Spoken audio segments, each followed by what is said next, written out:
So this entire area, about a year from now, is going to be new homes everywhere. They're building like 100 of them. This is Beaumont, California, the city I've been living in for like the last 2 years. It's about an hour east of LA, and it's definitely more my speed than the city life. I've been looking at these homes for like the last month or so. I gotta admit, they're pretty tempting. They're huge and they're really cheap, at least for California prices. Anyway, this video is gonna be about the last 2 sessions I played at Hustler Casino Live. As far as I know, this channel remains about poker, not real estate. So let's get into what you guys want to hear about. The first session was a 10-20, no limit, $10,000 max. The second session was a 5-5-50, which is uncapped. It's kind of a weird LA structure thing, but all you need to know is that it pretty much plays like a 25-50, and the $100 straddle was on most of the night. So quite the sizable game. And of course, I'm going to recap those interesting hands with you guys today. But before we jump in, I want to let you know that next week I'll be in Florida, the 20th through the 24th, I believe, specifically near the Miami area. It's a little bit confusing to me, but there's like different Hard Rock casinos. I'll be playing at the one in Hollywood, I guess.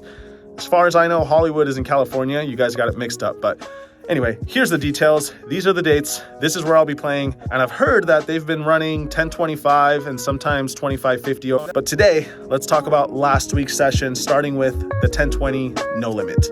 Let's go. And we have a very special guest arriving, Mariano. You guys probably know him. If you're poker YouTubers, let's take a look at the chip counts. All right, guys, we are underway here playing some 10-20 no limit. I buy in for $10,000 and find the first interesting spot of the day with pocket 10s in the straddle.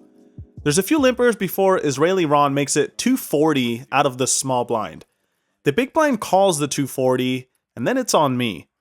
This is already an iffy spot because every time I've played with Ron, he's been very tight and never really gotten out of line, so I decide to just flat call instead of re-raise. Only one of the limpers makes the call, so we go 4 ways to a flop. We managed to hit an overpair on 9-8-3, but after Ron continues betting, it's not looking too good for me. In my mind, the odds of him raising pre-flop and then continuing to fire into 3 opponents with a hand worse than 10s seems rather unlikely. But still, I can't fold just yet, so I make the call, and so does Barry behind me. The turn brings in the flush and some straights, so it's no surprise that Ron now checks it. It's very possible that Barry has some of those hands, so I check as well, but he ends up checking it back, so we're off to a river. The deuce of clubs shouldn't change anything, and this is where the hand really starts to pick up. Ron decides to now bet $1,500, which to me confirms my suspicion that I'm up against a bigger overpair. Obviously, I'm dead wrong, as you guys can see by the graphics, but how the hell am I supposed to know this guy had 5 deuce offsuit? Anyway, at this point, I decide the best course of action is to turn my hand into a bluff and try to make life difficult for Ron with a hand like aces, kings, or queens. I mean, I could have some 2-pair, sets, even straights that sometimes play this way. And yeah, Barry is still left to act behind, but I wasn't too worried about him after he checked back on the turn. Let's see what happens. All in. All in. Oh boy. Mariano moves all in. That lets Barry get out of the way pretty easily. Yeah, okay. You can't fold here, Ron. You went for your phone. Huh? What do you have, 6-7? That's what I think you have. Oh! How would Ron do the last week? I would have snapped for him. No, I thought that he was asking what time. What Ron's saying here is real. He's talking about how the last week he's been running bad, and if not for that, he would have snap called.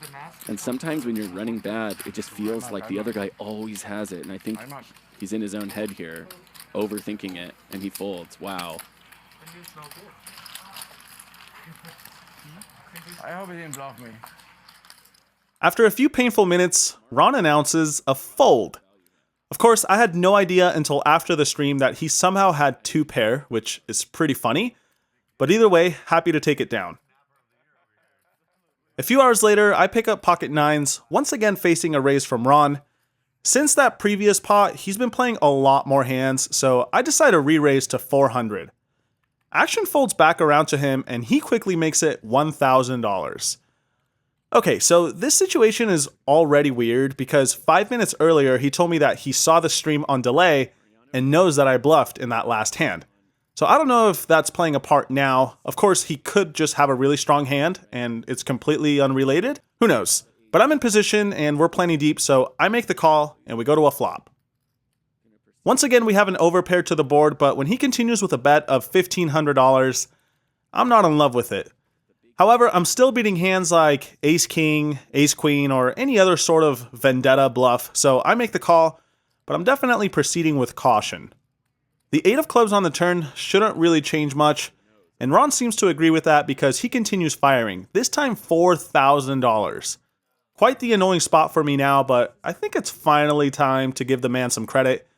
If he's bluffing here, well, he deserves this pot. Turns out we were up against pocket kings, so I guess it could have been worse. Unfortunately, those were the only noteworthy hands on this night, but lucky for you, we're going to fast forward 24 hours to the 5-5-50 game. As mentioned, this game is uncapped and essentially plays like a 25-50, so I buy in for $20,000 and start things off with pocket kings myself. I race to 150, 2 players call on my left, and then Haroon makes it 1100 from late position.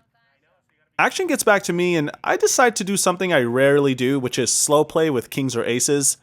I just had this weird gut feeling that he wasn't super strong, so I just flat call, and Eli comes along as well.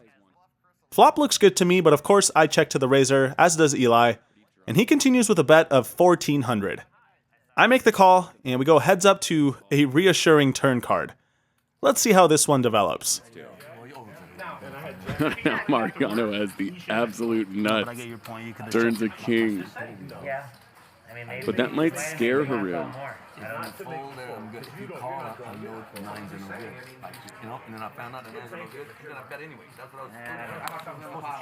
That's 2,000. You made it look value. The guy only has 3,000 behind. I think if you're Mariano, you probably want to get it in now, but you know, he can't know how weak Haroon's hand is. Seeing the cards, we know he should just call. Hope he fires again. But I think most poker players at this point would say, okay, let's get it in. But no, he's smart. He just calls. Where he decides he's 3-betting every hand, like he really 3-bets every hand. And it's hard. Wow, and he gives him more rope. I mean, Haroon did not bet again, but So sick. Mariano absolutely took the line that would allow him to make the most money there. It's a very well-played hand by Mariano. So Haroon wisely checks it back on the river, but we're still off to a good start. In the next one, there's a bunch of limpers, and I complete from the small blind with Jack 10. 4 ways to a flop of King Jack 4 with a flush draw, which checks around. The turn is a queen, adding a second flush draw. This time when it checks to Josh on the button, he bets 500, which to me seems kind of odd. If he had a good hand, he would probably have bet the flop, so I get the feeling he could be trying to steal this one. So I call with my non-believing pair, and we go heads up to the 8 of hearts on the river. I check a third time, and now he fires $1,500. Well, this board is just too scary for him to bet a king or a queen for value, so I interpret this bet as either a very strong hand or just a bluff. Obviously, I don't really have much, but I felt like it was enough to occasionally make the curious call. As you guys know, I've made plenty of light calls on this channel, sometimes right, sometimes wrong, and you can probably guess where this one is headed, but oh well, at least I'm giving some action for the stream. It seems I'm not good enough to play anything mediocre, so I decide to pick up pocket kings once again. The $100 straddle is on in this hand, so I open to 300 and get 4 callers. Yeah, 4. Flop looks innocent enough, but considering that we're 5 ways to the flop, I elect to check it, and it checks around. I will say, in lineups like this one, I'd prefer to just keep betting, but too late. Turn is the queen of hearts, and now that I've chosen to play my hand as a trap, I stick to the plan. It gets to Haroon, who now bets $1,000, and then Danny calls from the big blind. I'm fairly confident that my hand is still best, so I make the call as well, and the 3 of us go to a river. Once again, action checks to Haroon, but this time he just checks it back, and we end up winning against pocket jacks and 9-5. At this point in the night, there was a lot of money being added to the table, so I throw on an additional 20,000 and look down at pocket eights. The straddle is on, so I open for 300 and get called by both players on my left. Flop is above average, I'll just say that. Action checks to Eli, who bets 500. Player behind him folds, and now it's back to me. I think most people would just call here, so for that exact reason, I decide to check raise. I feel like Eli won't really think I have a strong hand if I play it this way, and sure enough, he makes the call. Turn is a 6, a card that's mostly going to be better for him than for me, so I check it, but sadly he checks it back. River is the 4 of diamonds, and now I choose to place a small bet, hoping it'll look like I'm trying to get a cheap showdown. I expect Eli to raise with all sorts of hands against this sizing. Let's see what happens. The best part is when you got the guy in the vice, and he's like, look at this guy. What the fuck? 6,500. Fucking put his vice. Oh no, oh wow.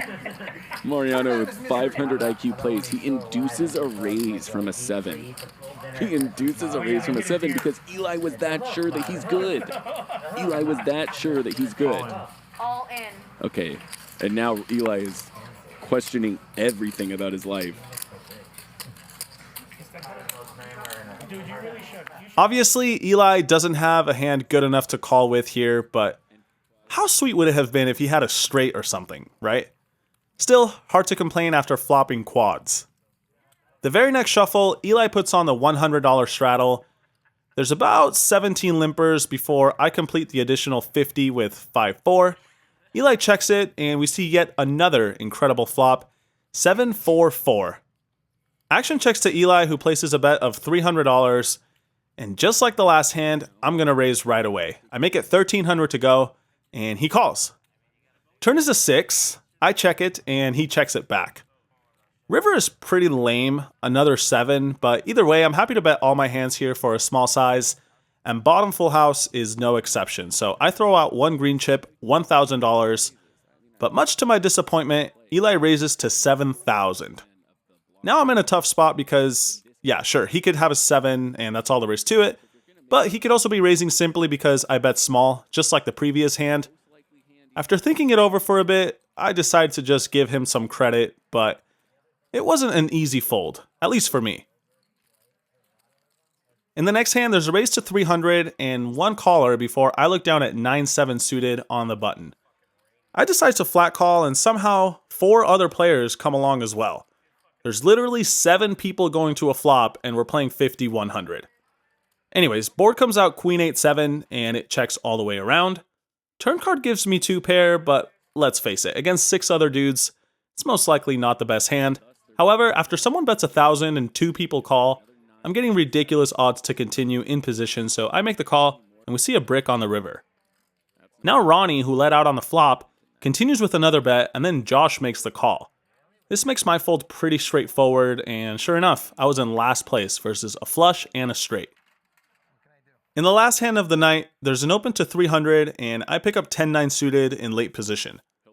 I'm tired of everyone calling pre-flop, so I like to make it 1,000 in position, but apparently it makes no difference because Eli calls anyway. Original raiser folds, so we go heads up to a flop of 9-4-3 all hearts. I suspect I'll often have the best hand here, but I think the better play on this board is to check and let Eli bluff with all his Broadway holdings that contain a big heart. He disagrees and instead checks it back. The turn is a good one, the 3 of spades. Shouldn't really change anything, so once again I check it, and this time he does bet.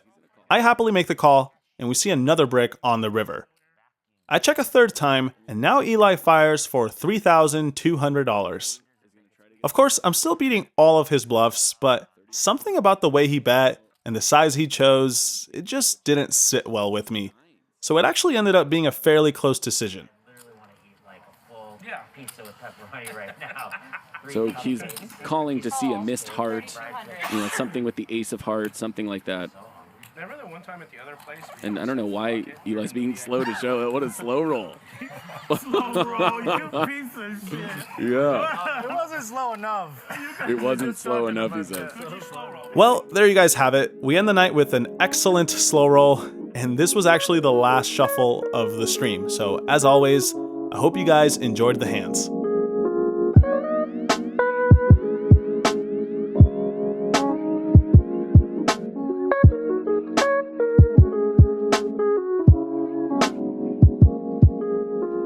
Right, so that second session was a lot more action-packed than the first one. Grand totals were, I was in for, I don't even remember, I think 40,000, cashed out for around a $6,000 profit.